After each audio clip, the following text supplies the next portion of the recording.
Hello, my name is Patrick Gilbert, and I am with Mrs. Kristin Carpenter from Communities in Schools. Thank you for joining us here at Civic Engagement Media, Kristin. Thanks for inviting me. Of course. So you're with Communities in Schools, located here at Lone Star College-Tomball. Can you tell us what Communities in Schools is? Yes, Communities in Schools is a national nonprofit organization. We're all over the country. Here in Houston at the affiliate, we are in 155 schools. So we are in schools, we're in pre-K, we're in elementary schools, middle schools, high schools, and we're at 6 Lone Star colleges. And our goal is to help students be successful both while they're in school and then in their lives outside of school. So here at the college level, we work with students individually. We do some workshops, we do some large campus events. But our goal is to help students meet the goals that they have set out for themselves. So all the students come in here with some kind of goal, and a lot of times life gets in the way. Mostly community college students aren't just students. They're helping take care of siblings or parents, or they're contributing to the family income. Most of them have jobs. There's a lot of things that go on in their lives. So we want to help them be able to manage all of those things so that they can be good students and meet their goals. Wow, that's a very broad goal. What type of background do you have as far as working with communities in the schools? So I'm a licensed clinical social worker. I have a master's degree in social work that I got from the University of North Carolina a very long time ago. So I've been with communities in schools for almost 6 years. And I've been here at Lone Star and Tomball for almost a year. It'll be a year in November. So if I may, what is a social worker? We do lots of things. Interesting. When I was in graduate school, they gave us a list of what is a social worker, and it was about 50 things that we can do. 3 things that are on the list? So we do a lot of counseling. So a lot of people don't realize that clinical social workers can provide counseling just like a professional counselor can. Our license permits us to do the same thing. We have very similar training. So I could go out and they say put up a shingle. I could have my own private practice. I'm licensed to do that. So we do a lot of mental health counseling. What separates us from counselors, and my colleague, Lindsay Parrish, is a counselor, so we have this debate all the time about social workers versus counselors. There's a big social justice advocacy piece to social work, and that's a big piece of the training that we receive. Particularly the school I went to is a very social justice focused school. So that's the training I received, and sort of where I've focused my career has been on mental health. So I've done case management. I've worked with people with what we call severe and persistent mental illnesses, so very significant schizophrenia, bipolar disorder, personality disorders. I've also worked with people with autism. I worked at an autism clinic for a while, and then I've been here working with college students. Okay, great. I remember when you all first came here to Lone Star College-Tomball and we're getting the word out, and you had these little cards that would tell people what you're about. And I just want to ask you a few questions about that. So the first thing that I see on the card is personal counseling. Yes. So if a student came to you needing counseling, do they have to pay anything? They do not. So they don't need insurance? No, they don't. All the services that we provide are free to any currently enrolled Lone Star student. Wow, you can't beat free, can you? You cannot beat free. And our services, if we were out in the community, would be at least $150 an hour. So they're getting a really great value. So what types of issues would you be able to help a student with if they came to you or Lindsay? Yeah, so a lot of the issues that we see are people, a lot of them are first time in college, though not everyone is first time in college. We do see some students who are a little bit older, who've worked for a while and who are kind of coming back to school maybe, but managing relationships. So maybe they are still living at home with their parents and they're trying to manage that relationship. friendships, maybe they're struggling with, significant others. Maybe they're having issues here on campus. There's a lot of group work that happens here, so sometimes that can be challenging. Dealing with group members, professors sometimes. Maybe they're struggling with depression or anxiety. Maybe they're starting to show the signs of a significant mental illness. 3/4 of all mental illnesses are diagnosed before the age of 24. And that's why we like to talk about mental health on a college campus, because that is the target demographic here. Can we talk about mental illness since you kind of led us down that path? Yeah. What is mental health and a mental illness? What does that consist of? Okay, well, so mental health and mental illness are different. Right. So we all have mental health, right? We all need to work on our own mental health just like we work on our own physical health. Mental illness is when we talk about things like schizophrenia, we talk about bipolar disorder, we talk about eating disorders, anxiety disorders, PTSD, ADHD, major depression. These are illnesses that affect people's day-to-day functioning. So a lot of times people throw those terms around, and we see that in movies and in TV. If someone's having a bad day or they're feeling moody, they say, I'm being so bipolar. No, they're just being moody. Bipolar disorder is an illness that affects your daily functioning. So either at home, at school, at work, you cannot function because of the symptoms of that illness. But it can be treated.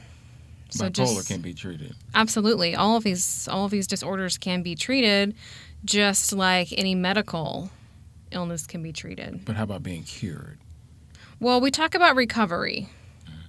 So we talk about how we haven't found a way to make these things go away, to be cured. For example, like we talk about curing cancer. We talk about curing Alzheimer's, curing diabetes. These are all illnesses that people maybe go into remission or they go into a state of stability. But they're not cured. It's not gone forever. So similar with mental illness, we use the word recovery. It's sort of a state of remission. So where things are under control, the illness is well controlled, the person is functioning again the way they want to. And so that's absolutely possible. So a lot of people say that they have ADD or ADHD. Right. Is that true? Some people do have ADD and ADHD, but only a medical doctor can diagnose that. So I guess what I'm asking is people can't self-diagnose themselves. No, they cannot. They cannot WebMD diagnose themselves. Okay. So what does one who has ADD, ADHD, and I know there's a difference, what signs do they exhibit if they actually have that? Sure. So those are both disorders that are diagnosed generally in childhood. We don't often see adults who have never shown symptoms of that before. Suddenly at 21, they're showing those symptoms. We would start to think it's something different. But sometimes we'll have people who are here in college and they had the symptoms as children, but it was never addressed. Maybe they were smart enough to make it through school and no one ever took them to the doctor. So that does happen, but usually those symptoms have been there a long time. Those symptoms would include being unable to focus on a particular task for very long, getting very easily distracted. Sometimes they get really hyper-focused on one thing, but that's not the thing they really should be focusing on at the moment. With the hyperactivity, we see that in little boys a lot where they just run around all the time, which is very normal for a 7-8-year-old boy. But if you see that in someone older, it may seem developmentally inappropriate, something we might have thought they would have kind of grown out of. So that might be something to look for. People who kind of can't stay still ever. I see. What about PTSD? What is it, and is it just something that affects veterans? So PTSD is something that can affect anybody who has experienced a trauma. Not everyone who experiences a trauma will develop PTSD, though. It's very individualized, and that's something we can't tell. If someone experiences a trauma, are they going to develop PTSD? But PTSD is when a trauma happens and it's over, But several months later, you're still having nightmares, fears, phobias, anxieties. Again, you're unable to function because you've been so impacted by this trauma that happened. So I think Hurricane Harvey is a nice example because it's recent memory here for all of us here in Houston. Some people experienced significant trauma from the hurricane, but they've been able to sort of work through that trauma, and they haven't forgotten it, but it's not impacting their day-to-day life. Like, they're able to function still.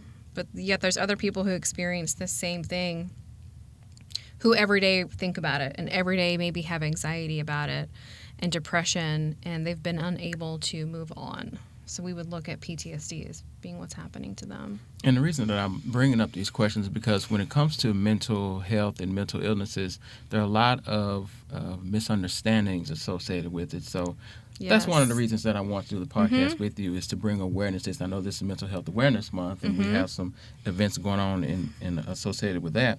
Well, I want to read some facts from mentalhealth.gov that I came across. 1 in 5 American adults experienced a mental health issue. 1 in 10 young people experienced a period of major depression. 1 in 25 Americans live with a serious mental illness such as schizophrenia, bipolar disorder, or major depression. Do you think mental illness is underreported? Yes. Why do you think that? There's so much stigma that surrounds mental illness, and that's something that we talk with people every day about. Most of the people who come in to see us have not ever seen a doctor. They've often been struggling with symptoms for a long time, but because of this social stigma that we have about mental illness, people don't want to be seen as, quote, crazy or needy or dramatic. Their parents might have said, get over it, toughen up. We hear it from the news. We hear it from leaders. We see it in movies. People are just portrayed as really scary or really flaky, and it's really a disservice to all of us because you just read how many people are being affected. And that's people that we know. I mean, if we talk about people that we don't know or who aren't reporting it, that's a lot of people. Yes, it is. And there are barriers, sometimes institutional, sometimes in society. I was watching the news yesterday, you mentioned the news, where physicians have a very high rate of suicide. Yes. And one part of the story was that when they have to renew their license, it asks them whether or not they've had a mental illness, and they have to report it. And if they do report it, then they're called into question. So that's something else that's institutional. Yes. But since you and Lindsay are available to offer counseling, if a student were to come to you, well, first of all, how can they find you? Yeah, so we're located in the library on the second floor near the study rooms. It's quite an adventure to come find us. Well, I guess it offers privacy in a way. It does. That's really nice, actually. That's one of the nice things is that no one really knows. They just think you're going to study. Hey, well, that's good. That's nice. Discretion always works. Yes. So when a student does come to you, what can they expect? What is the typical counseling session? What does it look like? Okay, sure. So there's no couches to lay down on. We don't take notes. We do talk to you. We're not the scary people that you see on TV. That's another thing that's stigmatized is counselors and social workers on TV. They never make us look good. So people are afraid to come see us. Okay. But they come in. We have a couple of chairs. They usually sit down. We just want to know what's going on with them, what brings them in today. We're there to help the student figure out whatever's going on to help solve that problem. And I always call myself a neutral party. So a lot of times people may have tried to talk to their family or their friends or significant others about the issues, but it's hard to do that because those people are very emotionally invested in that person. It's hard to have a really neutral perspective, and so we can offer that. We're there to just be there for the student in that moment, whatever's going on. Like, we're on their side, we're their advocate in that moment. We're there just for them. It's not about us, it's about them and how can we help them. And that can be really helpful to everybody. I mean, whether you're experiencing symptoms of mental illness or not, if you're just feeling stressed out about life, which everybody is, it can be really helpful to talk to somebody that's kind of on the outside. So in your experience, when students do come to you and they leave, do they tend to feel a little better after they leave your office? I do try to ask them that. Many people say that, and we try to encourage them to come back. Most people that we see, we would want to see at least once or twice, if not more than that, because we want to follow up with them and make sure that whatever's going on is really being addressed. And sometimes we can address it in one session, and if we can, that's great. But a lot of times we want to see someone the whole semester. We want to follow them to make sure they're being successful and that they're not dropping out because of all this other stuff happening in life. So is there a limit on the number of times that they can come and see you? No. As long as they're enrolled and we have the availability, then they can come see us. And see, that's good, because even with some insurances, the insurance only covers so many sessions a year. So, yes, students, take advantage of this opportunity if you can, because when you get insurance, it's not always the same thing. When I tell students, too, especially the younger students, when they come in, when there's things that are going on, or if they've experienced trauma, which a lot of students have experienced significant trauma already, even at the age of 18, 19, 20. If they can come in and start dealing with some of those things now, they're going to be better off than if they wait until their late 20s, their 30s, their 40s, which unfortunately a lot of people do, but then a lot of damage has been done, in those decades. And it gets more expensive to see counselors. So, here's this opportunity to deal with some of that stuff early, which is better anyway, and it's free. Okay, you can't be free. I want to move to another topic that's not easy to talk about, but one that I think we probably should. And on this fact sheet that I have says suicide is the 10th leading cause of death in the United States. Yes. 10th leading cause of death. It accounts for the loss of more than 41,000 American lives each year, more than double the number of lives lost to homicide. Why do you think that number is so high? Well, I also want to mention that it's the 10th leading cause in the U.S., but for the age group of 15 to 34, it's the second leading cause after accidental death. So that's typical college age. Yes. Again, that's why we have to talk about it. Mm-hmm. A lot of times there's a myth about suicide that if you talk about it, it's going to make someone want to do it. Right. Yeah, people think that, yes. But we have found that that's not true. Mm-hmm. That's like social work 101, is you have to ask the tough questions. And so that's one thing that I've learned to do over the years, is to just very straightforwardly ask people, have you considered hurting yourself? Have you considered suicide? Because a lot of times people have thought about it, but they've never told anybody. So what if they say yes? If they say yes, then we talk about, have they made a plan? Do they have access to that plan? How serious are they about it? And that's how we determine what kind of help they need to get. We have sent people straight away to see psychiatrists, to emergency rooms. There's people that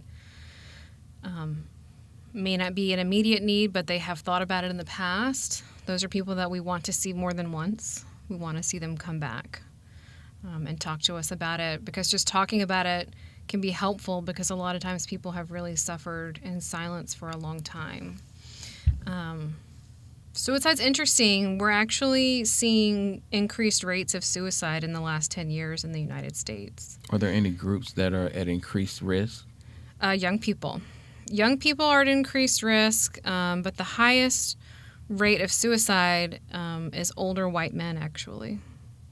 So middle-aged white men, and then very older white men, so 85 and up. Have you seen any research associated with the reasons behind those? I think there's a lot of theories out there. I think there's a lot we don't understand about suicide. There's some theories about a contagion effect. I actually listened to a podcast this summer about that, especially among young people. So people start to think it is a good option. They see other people doing it. It's sort of like a peer pressure thing kind of gone wrong. So there's some theories about that. There's some theories about we've done a good job of reducing some of the stigma around suicide, but maybe that's also contributing to increased rates. I think there's a lot of people doing some great research out there on it, and we need to be talking about it more. Last month was Suicide Prevention Awareness Month, so we did have a big poster kind of thing out in the comments for a couple of weeks, just so that people would even see the words to talk about it. Because so often people don't want to talk about it. It's a scary word. We can't say it. But so many students that I meet have either considered it themselves or they have had friends who have completed suicide. So it's on people's minds already. So what are some of the signs that we could possibly look for if someone is contemplating suicide? How would we recognize that? Right. So, well, if someone mentions that they're thinking about it, definitely. But people talk about feeling hopeless. What's the point? People who have access to weapons and who are also showing signs of depression are people that you'd want to ask more questions about. Over half of suicide deaths are contributed to firearms. So that's, again, something I think we have to talk about, and people safely securing firearms if there are people in the home that have experienced depression or who have a history of suicidal thoughts. Because there's also this idea of impulsive suicide.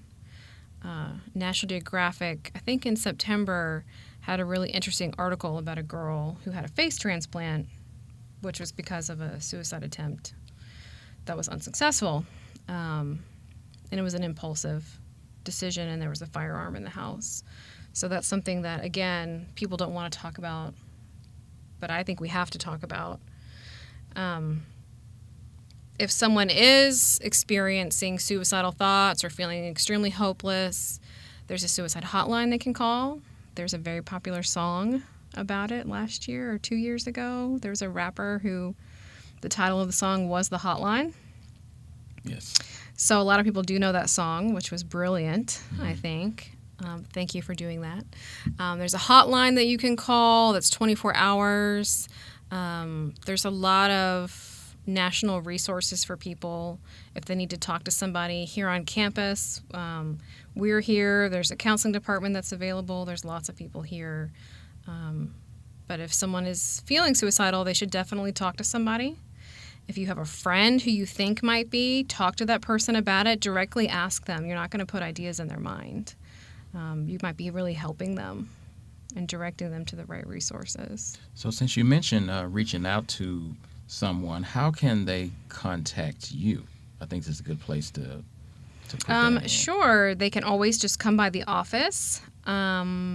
My phone number, do you want me to say my phone number? If you're comfortable with that. Is 832-559-4216. You can also email me at kristin.carpenter@lonestar.edu. And that's Kristin with a K and an I. So Kristin. They can always contact us. They can come by. They can just show up down in the advising counseling area and just say, I need to talk to somebody. And that's going to happen right then and there. Do you have time for one more topic? Sure. Okay. What about addiction? Of course, there are many addictions. Yes. Right? Opioids and gambling and drinking. Yes. How does one become addicted, and how do they escape that addiction? Yes. So addiction is really difficult. And some people seem more prone to addiction than others. There's some research showing there's a real genetic predisposition. So if you have one family member who struggles with addiction, I don't have the percentages in front of me, but you're a certain percentage more likely to struggle yourself. If you have two parents who struggle with addiction, I think it's like 72% likely that you will also struggle with addiction. So we see a huge family correlation there.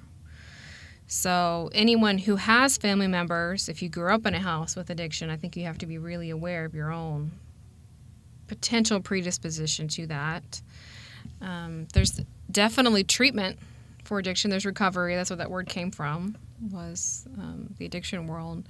Recovery. There's lots of treatment centers here in Houston. There's lots and lots of support groups. But it's really serious, and it can really devastate people's lives. We talk about the opioid addiction is one thing, and it's getting a lot of press, but we've had all these other things all along as well. I mean, there's Well, we've seen a lot of lots and celebrities fall victim to this, right? Yes. And that's what's really gotten it on people's minds. And I don't have to name the celebrity. I think we know who they are. Mm-hmm. And that's what's really gotten us like, wow, this can happen to them. So this must really be something, right? Right. So that's really a sad thing. So if someone here has an addiction, Mm-hmm. what would be a good place for them? What good place for them to start at?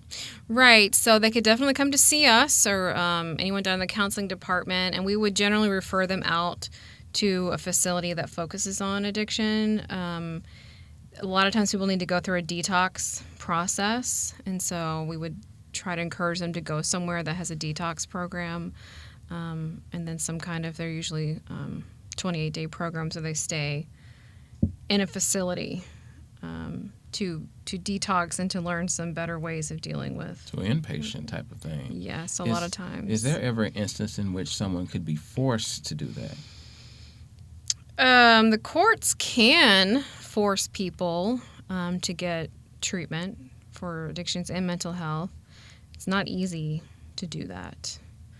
And in the state of Texas, for the number of people that live here, the amount of facilities for both mental health and addiction is really small. So that's another problem, is you might go somewhere where maybe there's a waiting list, or, do you have insurance? Can you pay for it? And these are not cheap. No, it's not cheap. Because you're in a hospital. I mean, it's hospital-level services. There's full-time staff taking care of you. So this is why we want to see people early, right? We are really into the prevention game here. And that's why I like working with this age group of people, this young adult group, because we can do so much good prevention work to prevent people from going down those paths later on. If we can address their mental health needs, if we can address the things that lead people into addiction and stop that from happening, well, those people are better off, but society's better off. It costs so much less money to treat people, and so that's where I really like to focus my energy on, is prevention. I worked on the other side, is where I started out with people. It was, not to say it was too late, but it had been many, many years that they have been struggling without help. And so there's a lot of hope in working with young people, because we can do so much if we put the resources there. I agree with you. So leaving mental health, I want to switch to the whole topic of students needing social services and assistance. Mm-hmm. And we had a couple of years ago a poverty summit, Mm-hmm. because it had been discovered that the poverty rate here in Tomball was at one point 27%. And that shocked a lot of us. And so we figured, well, let's have a summit and let's talk about it. And I have had students ask me how they apply for social programs, and I was sending the website and all that to the best of my ability, but I always felt that there needed to be some connection or somebody I could send them to.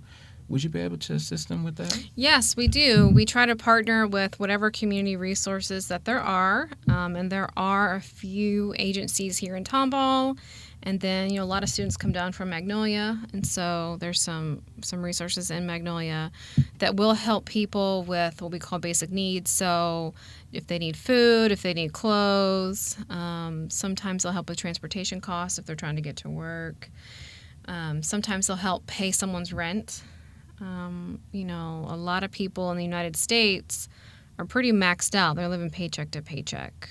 So maybe they don't qualify for the poverty level, but they're really close to that. And I think that's what we see more up here in Tomball, is people who are fine until something bad happens. Hurricane Harvey, a car accident, an unexpected illness. Those are the things that can really sink people very quickly, because they don't have a huge savings, right? People are working full-time jobs, sometimes more than one full-time job.